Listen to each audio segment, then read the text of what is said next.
is a client server protocol used to provide the network configuration parameters to the clients automatically by a server. So instead, whenever a new device comes to the network, instead of an IT administrator, sorry, network administrator, statically assigning an IP and providing configuration to the device, this protocol automatically provides the network configuration informations such as IP address, subnet mask, and DNS IP and gateway informations to the client. It makes use of UDP, that is user datagram protocol, and port number 67 is used by the DHCP server and port number 68 is used by the DHCP client. This DHCP makes use of a process known as DORA process for its operation. Let's see what is DORA process. So DORA process is nothing. It's D for discover, O for offer, and R for request, and A for acknowledgement. Whenever a client newly comes inside a network, it's broadcast a discover message to discover the DHCP server. So once the server receives the discover broadcast message from the client, it sends an offer message with its next available IP address to the client. So once this client receives the offer message from the server with the next available IP address, this client again sends a request message to the server to bind or to map this particular IP address to this device. So once this server got the request message from the client to map this particular IP for this device, then this server will map the IP for this device in server and sends an acknowledgement to the client. So once it sends an acknowledgement to the client, and then that particular IP will be assigned for this client. This is what DORA process. Let us see practically how does it works. So in this scenario, we'll see how does DHCP works. So here I have configured this DHCP server with the IP address of 10.0.0.200 with the DNS of 8.8.8.8, and I have not assigned any IP address for these devices. It's a plain devices, and it's a 10.0.0.0/24 network. And we'll see how if this is a new device, it gets into the network. Let's see how it will get the IP address in practical. So let's see how does it works. First, PC0 will send an DHCP broadcast message with destination IP addresses 255.255.255.255 and MAC addresses all F. That's it will broadcast a message with an port number, destination port number is 67. So this broadcast will be received by all the devices in the network. So as the port number 67 belongs to the server, not to the client, this clients will be discarding the packet. And once the server receives a broadcast message from this client,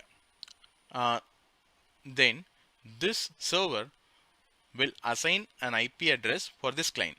So before that, it will send an ARP message to make sure the IP address that's going to be assigned for this PC is not already assigned in the network. For example, now 10.0.0.1 is the IP address that's going to be offered to PC0. So before that, this DHCP server is sending an ARP message with a destination IP address as 10.0.0.1 to make sure this particular IP is not yet provided in the network.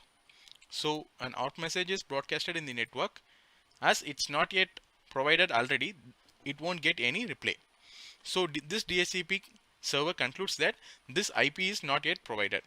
Then this DHCP server will send an offer message to the PC0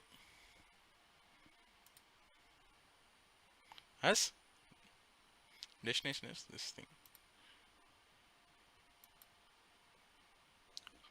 The offer message will also be a broadcast message.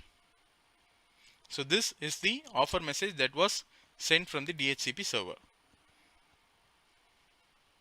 Source address is 10.0.0.200, nothing but DHCP server. So now the DHCP server has allocated or offered an IP address that's 10.0.0.1 for PC0. Now this PC0 will again send a request message to the server to map this particular IP address for this device. It's a request message again broadcasted to the server. So once the server receives the request broadcast from this PC, it will map this particular IP address for this PC, that's 10.0.0.1 for the PC. Then it will send an acknowledgement to the PC0. So now this PC0 got the IP address of 10.0.0.1 and the subnet mask 255.255.255.0 and default gateway 10.0.0.100 DNS server 8888. So this is how the clients in the DHCP network got the network configuration parameters such as IP address, subnet mask, default gateway and DNS IP from the server. So once it gets acknowledgement from the DHCP server, again this client sends an ARP message to make sure this IP is not already present in the network. So see, the source IP is 10.0.0.1 and the destination IP is 10.0.0.1. It's just to check whether this IP is already available in the network or not. As this IP is not already available in the network, there won't be any reply message for the client. So now this PC will make sure this is the IP address of this PC. So by this, now the PC got the IP of 10.0.0.1 and let's see how PC1 gets an IP address. Let's keep the IP configuration as DHCP mode in the PC1. So this will broadcast an DHCP discover message, and as the port number 67, this other clients in this network will discover the message, and he will send an ARP message to make sure the IP address that's going to be provided for PC1 is not already available in the network. And as there is no return reply for that ARP message, it will send an offer message for the PC1.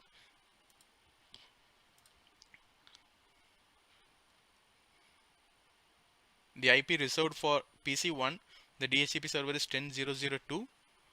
So once it gets the offer message from the server, again it sends an request message to map this particular IP for this device, that's 10.0.0.2 for this device. So once it gets the request, again it sends an acknowledgement, states this IP has been now binded for this device.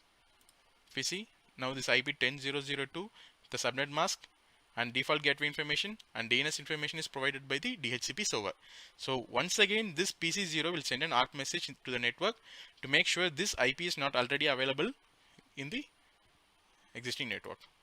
So as this IP is not already available, that's 10.0.0.2 is already not available, so there won't be any reply message for this ARP request. So this is how DHCP works.